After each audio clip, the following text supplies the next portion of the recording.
They have lied to you your entire life. You've always been told that solitude is a problem, that those who are alone are sad, lost, broken. But what if the truth was exactly the opposite? What if solitude was the secret of the most powerful minds in history? Carl Jung, Schopenhauer, Marcus Aurelius. They all understood a truth that society refuses to accept. Being alone is not a weakness. It is a strength that few dare to embrace. Why does society push us to avoid solitude at all costs? Because those who dare to be alone become free. Free from expectations, free from judgment, free to exist on their own terms. But be careful. There is a trap, a danger no one tells you about.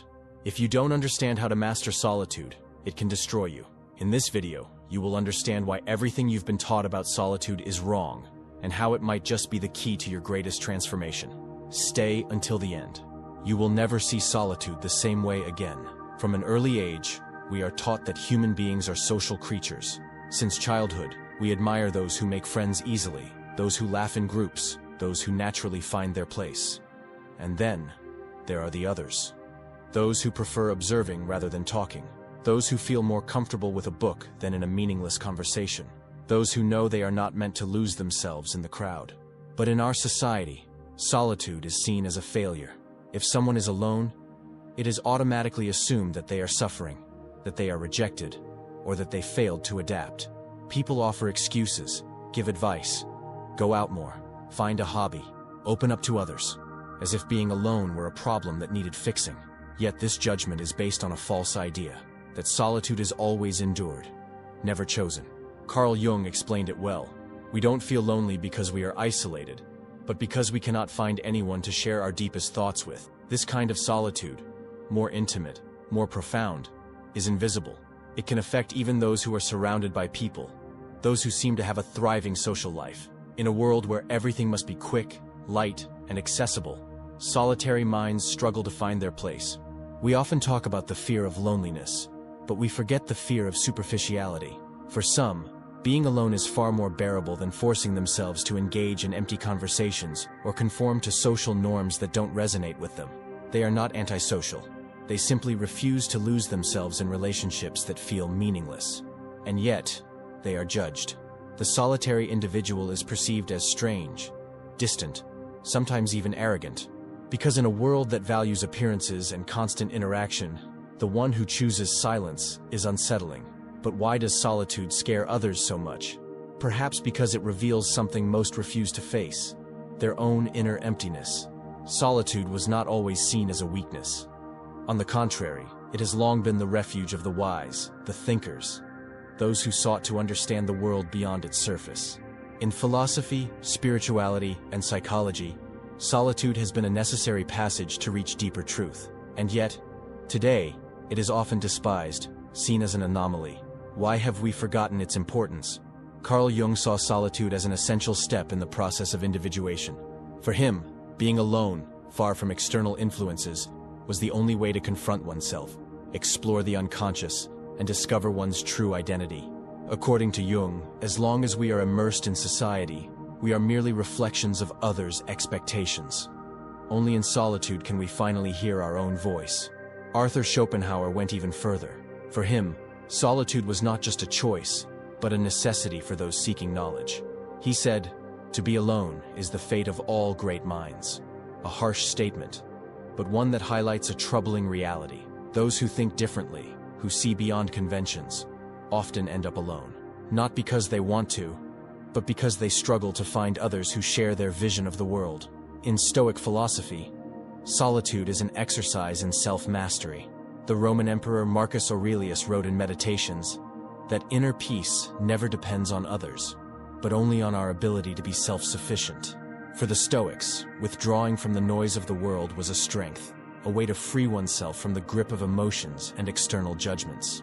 In Taoist tradition, solitude is viewed differently. It is not separation but harmony with the whole.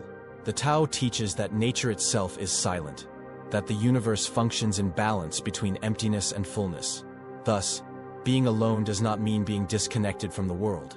It means being profoundly connected to it. So why has modern society lost this wisdom?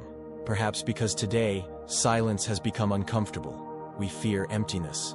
we fear being left alone with ourselves. We would rather be endlessly distracted than ask the only question that truly matters. Who am I, when nothing else defines me? There is a paradox in solitude. Many flee from it, fear it, and see it as an absence, a void to be filled. But those who have embraced it know that it is not deprivation, but a gateway to a kind of freedom that few understand. Because when you stop seeking the company of others to fill a void, you discover something unexpected, your own presence.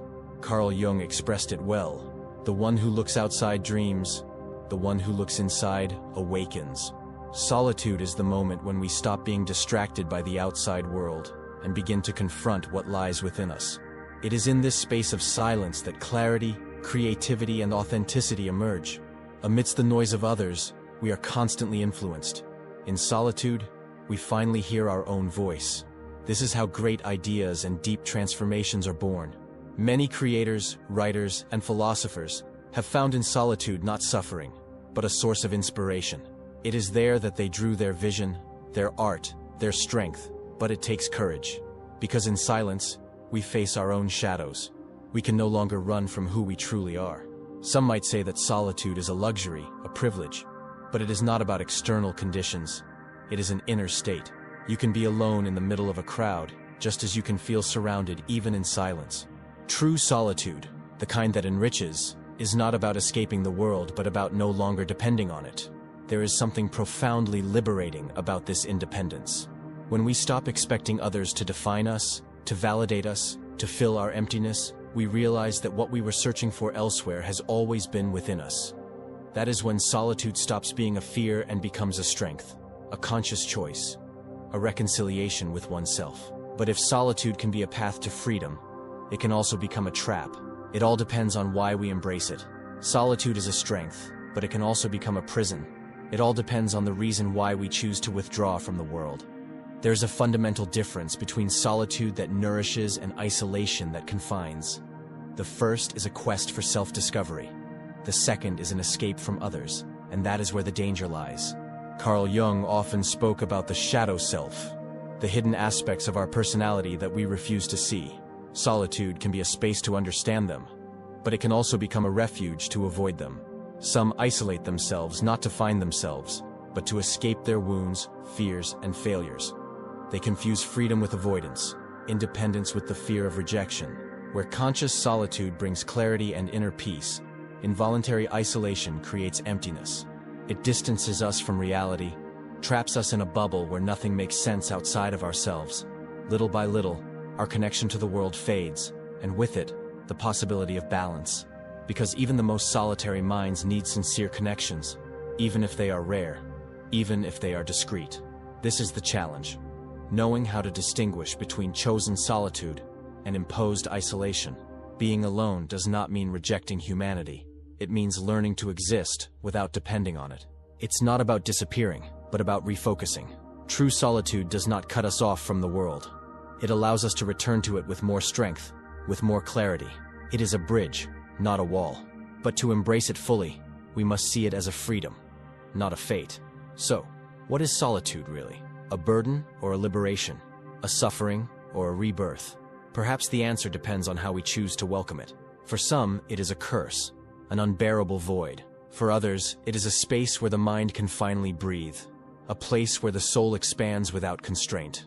Carl Jung reminds us that the path to self-discovery is inherently solitary. Finding oneself requires silence, patience, and courage. In a world that constantly demands our availability, that pushes us to exist through the gaze of others, choosing solitude is a radical act. It is not a rejection of the world. It is an affirmation of the self. It is not a weakness, but a quiet power that few understand. The outside noise fades away, and in that silence, we finally meet ourselves. It is no longer an absence, but a presence.